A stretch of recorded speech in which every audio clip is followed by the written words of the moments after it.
You only need to spend a few minutes here to realise how desperate the situation is. It's as if the people living here have swapped one hell for another. Yes, they have escaped the fighting, but the camp has its own dangers and difficulties to deal with. It's a huge undertaking, bringing the whole of the Security Council to countries as unstable as Somalia and South Sudan. They do it because they say they want to see the situation firsthand so they can redouble their efforts when they return to New York.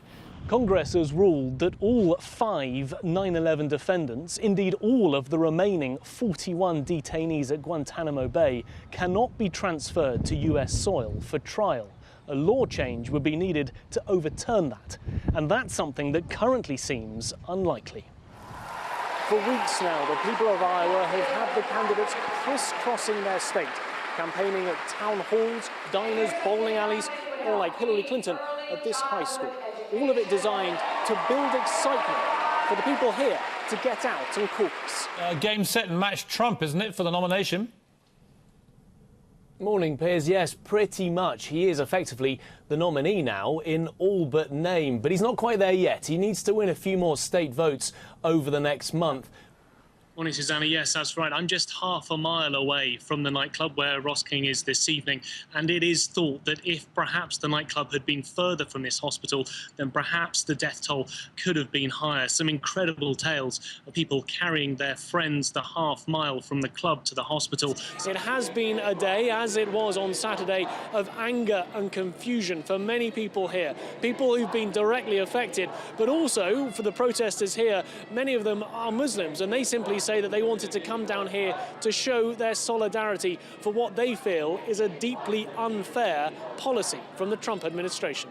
It's that that's prompted the UN to launch a petition urging governments to do their fair share for refugees. And that means Western governments doing more to fund or take in a larger proportion of people who are affected.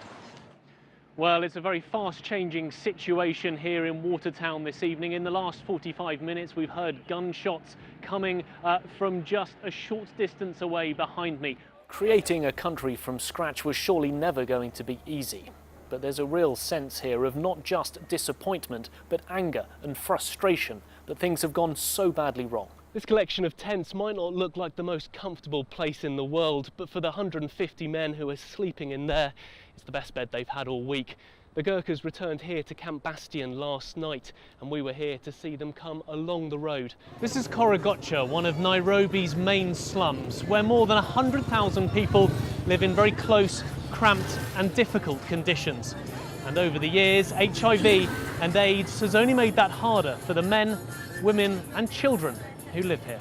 But because she was such a seasoned politician, they felt that going up against the likes of Donald Trump, a TV reality star, she would have an easy shoo-in to the White House. That has obviously not been the case, and we're seeing a huge upset tonight, one that will be very well received upstairs in the ballroom when Donald Trump takes to the stage. Early indications at this stage seem to be that the Defence of Marriage Act, or DOMA, might be in trouble. There was 2 hours of legal arguments earlier on today, where the 9 justices heard legal arguments for and against. The makeup of the bench is 4 Liberal justices and 4 Conservative justices, and there's one there in the middle who seems to be undecided. There is a different atmosphere in Washington this time round compared to 4 years ago. Then, when President Obama came to power on his Hope and Change promise, he made history by becoming the first black president to be elected.